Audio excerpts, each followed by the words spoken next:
الكريم أما بعد فأعوذ بالله من الشيطان الرجيم وإذا سألك عبادي عني فإني قريب أجيب الدعوة الداعي إذا دعان وقال النبي صلى الله عليه وسلم ادعوا الله وأنتم موقنون بالإجابة إن الله لا يقبل الدعاء عن قلب غافل لاهٍ أو كما قال عليه الصلاة والسلام. عزتمندو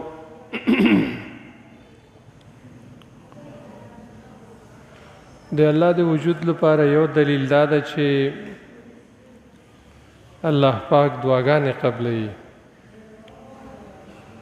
صحابو تپوسو کو چې د الله رسوله الله لري ده چې موږ الله آوازونه وکړو او که نږدې ده چې ورو خبرې وکړو. الله دا آیت راولېږي چې اذا سألک عبادي عني فإني قریب. کله چې بندگان زما باره کې تا نه تپوس کوي ورته زه ډېر نږدې یم او دعاګانې د دعا کوونکي قبلوم. نو دا هم د الله د قدرت نښې دي عزتمندو چې الله پاک دعاګانې قبلوي. یو سړی یو مصیبت تکلیف پریشانو کې گیر شي د الله پاک نه دعاګانې وغواړي نو الله پاک دعاګانې قبلوي یا مصیبت یې لرې کړي. دا دلیل ده په دې چې الله شته چې دا مصیبت لرې کړي د سړي دعاګانې قبلوي حاجتونه پوره کوي.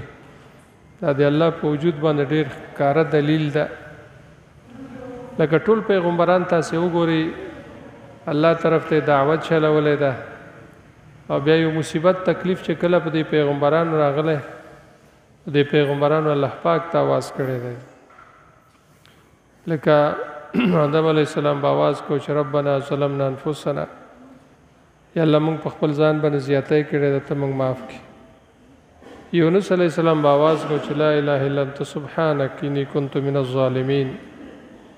یا الله ته د هر قسم کمزورۍ نه پاک موږ د مۍ د خېټې نه وباسي. الله بچ کړه. ابراهیم علیه السلام به فرمایل چې حسبی الله و نعم الوکیل، الله زما کافي دی او ډېر ښه ذمه دار الله پاک ته. څومره پیغمبران چې تاسې ګورئ دوی الله پاک ته آواز کړی دی، الله یې دعاګانې قبلې کړي دي.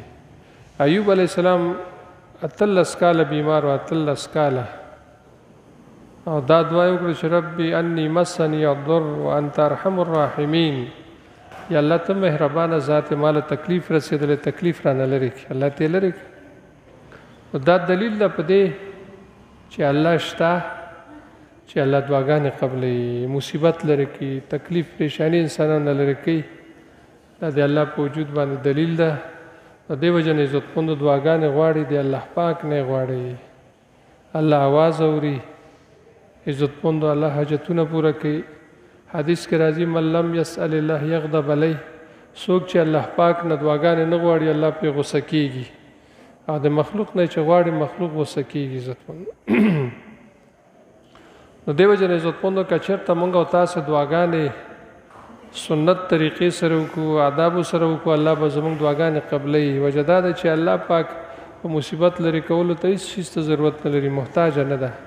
الله سره د هر یو څیز خزانې ډېرې دي. ولله خزائن السماوات والارض.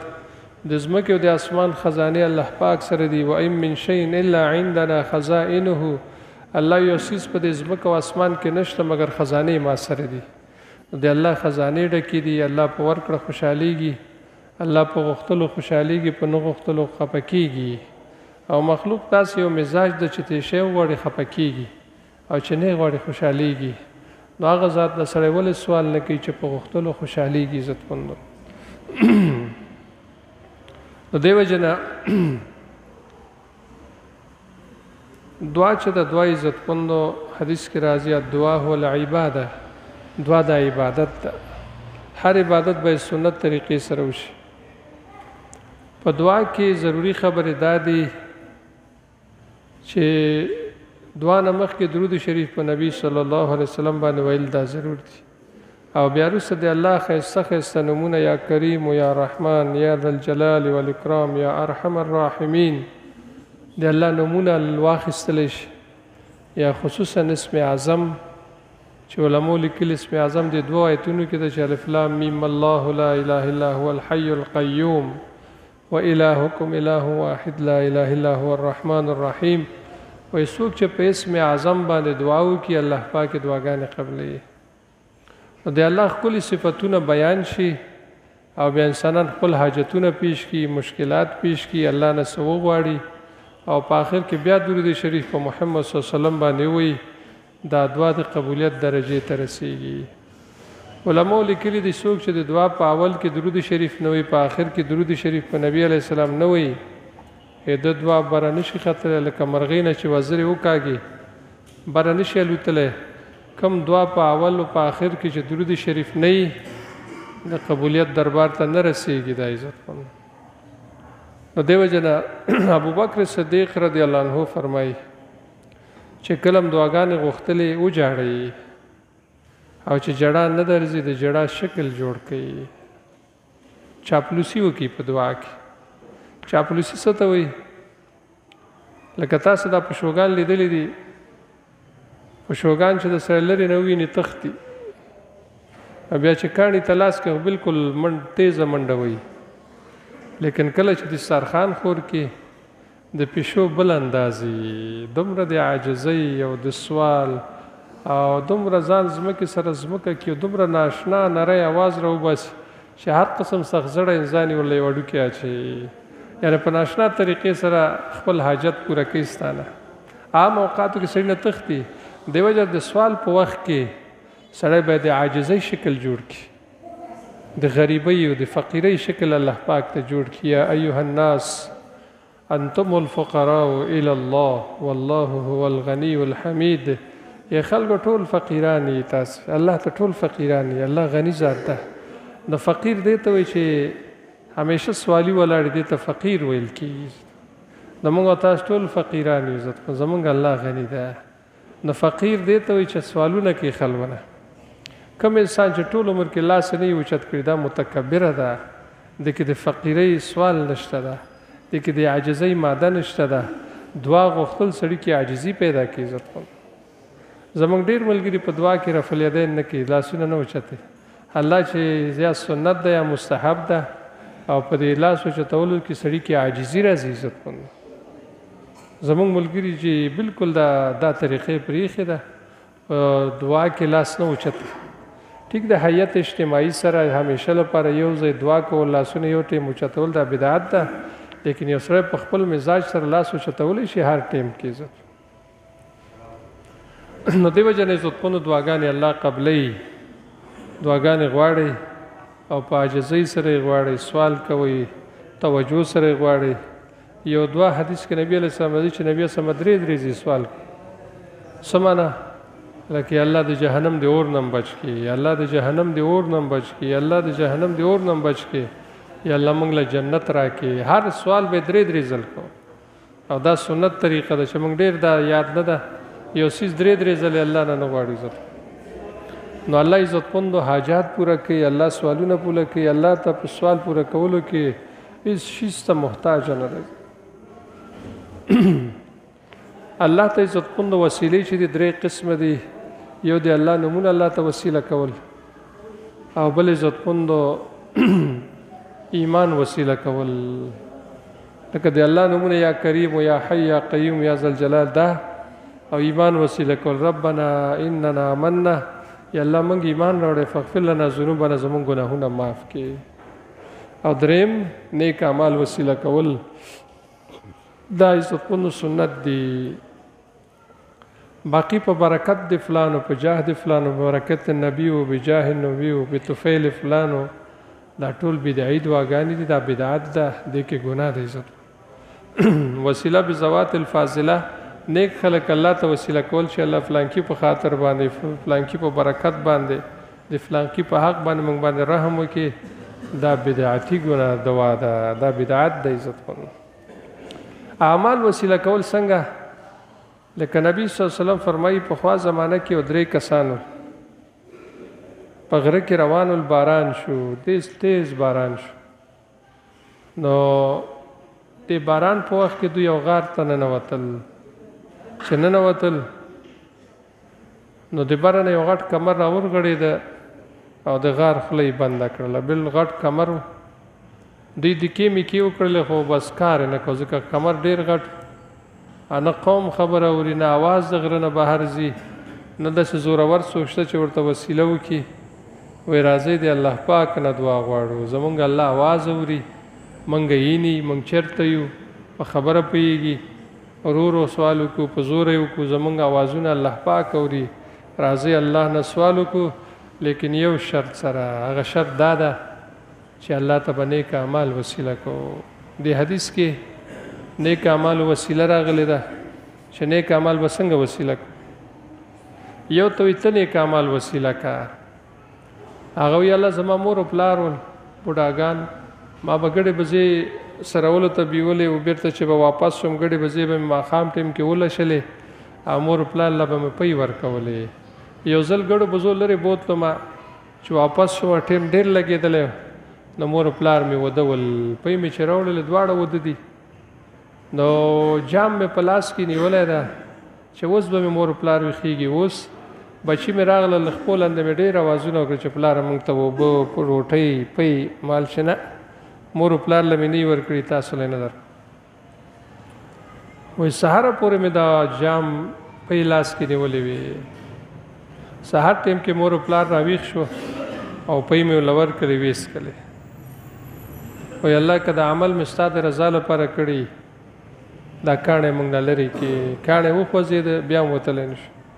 او دا څومره غټه قرباني ده عزتمندو چې سړی سوچ وکړي چې د مور او پلار خپې چاپي کول او په داسې ټیم کې راویښول ادب سره دام جایز ده، لیکن دومره انتهایی د مور او پلار ادب چې خپله یې ویښ شوي دي موږ یې نه ویښو، دا انتهایی ادب دی عزتمندو. او بیا سهاره پورې ودرېدل دا د انسان د بس نه اخوا خبرې دي، لیکن دومره بعضې خلک دی الله د حکمونو دومره خیال ساتي چې الله موږ ته ویل د مور او پلار خدمت او بیا عزتمندو بچو له هم نه ورکوي او مور او پلار ادب کوي. اوسني هلکان همیشه د بچو ډېر خیال ساتي، د ښځو ډېر خیال ساتي، د مور او پلار ته ډېره توجه نه ورکوي. الله چې د ښځې دعا خاوند نه قبلیږي که نه قبلیږي، د بچو دعا پلار له قبلیږي که نه قبلیږي بېله مسله ده، لیکن د مور او پلار دعا د بچي په حق کې قبلیږي. عزتمندو د مور او پلار دعاګانې اخیستل پکار دي. کاڼی وخوځېد وتلی نه شو، دوم ته ویل ته وسیله سفارش نیک عمل الله ته پیش کړه. ویله زما تره لور ډېر راته ګرانه وه، ښایسته وه، د زنا مطالبه مې وکړله، تیاره نه شوه. قحط زمانه راغله، غله مله ورکه شوه، ما ته راغله چې ما له پیسې راکړه. ما ورته 120 دیناره ورکړل چې ما سره به دا بدکاري کوي. وایي ټیک ده، ځکه مجبوري وه، قحط سالي وه، پیسو ته ضرورت.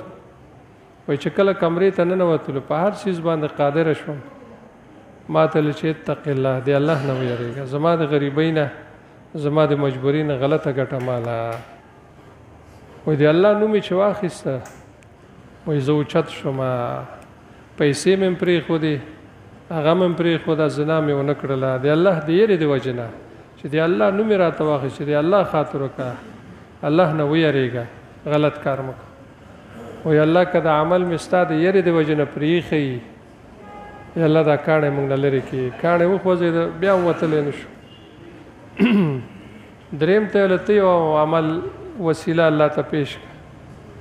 د دریم ویلې چې الله ما سره یو مزدور مزدوري کوله، د مزدورۍ په ټیم کې په څه خبره باندې خفه شو، مزدوري ماله پرېښوده لاړه. وایي ما په دې پیسو باندې تجارت شروع کړ، کاروبار ډېر ګړې بځې الله خان راته راکړ. ډېره زمانه بعد دا سړی راغی، ما ته یې وویل چې ما له خپلې پیسې راکړه، ما دا ټول ګړې بځې ستا دي. هغه وایي زه غریب سړی، ما سره ګپ مه لګوه، ما له خپلې پیسې راکړه. ما زه ګپ نه لګوم، ټول ستا دي. ټولې ګړې بځې روانې کړلې، ما له یو ګړم پرې نه ښودله.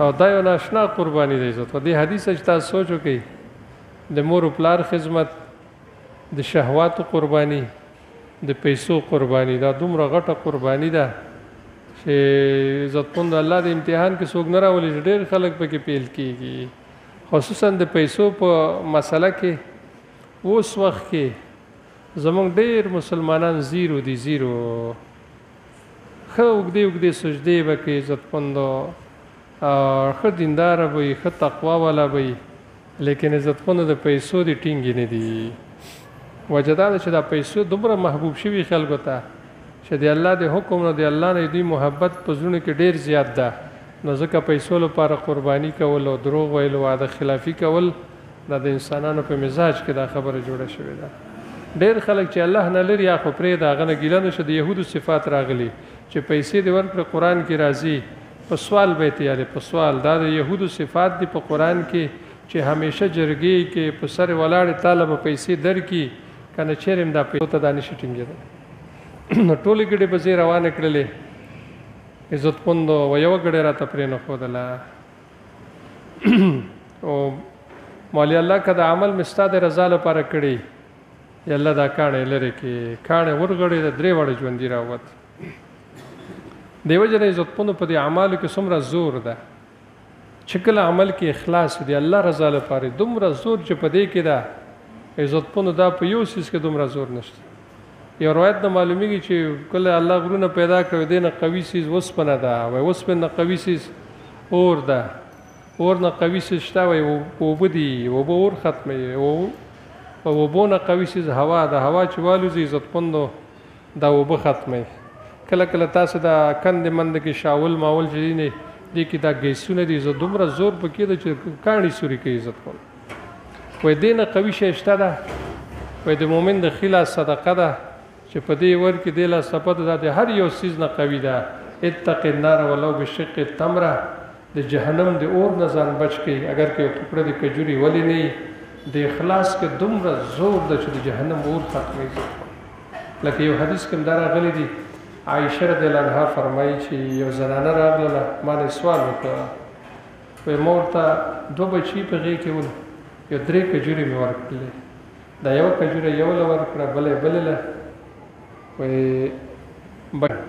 خپله کجوره نیمه کړه نیمه یو له ورکړه نیمه له بله عایشه نه فرمایي چې د الله رسول ما تعجب وکړو چې دې زنانه سره ځکه د عایشې رضی الله عنها بچي نه ول د محبت نه تعجب وکړو چې د بچو دومره محبت دی چې خپل حق یې دله ورکړه نو نبي علیه السلام فرمایل چې په دې عمل باندې د عمل باندې چې د ښځې خپلې کجوره د ماشومان له ورکړه نیمه کجوره اتق النار ولو بشق التمره د جهنم د اور نه ځان بچ کړي یو ټوکړه د کجوري ولې نه وي وایي دا ښځه الله د جهنم د اور نه بچ کړله دومره په دې اخلاص کې په دې صدقو کې زور د عزتمندو نو دې وجه نه عزتمندو دعا غواړي او د دوه ټیمونه معلوم کړي خصوصا اوس د رمضان په وخت کې دوه ټیمونه ډېر د قبولیت دی ډېر هر وخت دعا قبلیږي لیکن یو د روژه ماتي په وخت کې یو د پیشلمي په وخت کې د اهتمام کوئ خپل ځان او ټول عالم انسانیت ته په اخلاص دعا کوئ سبحانک اللهم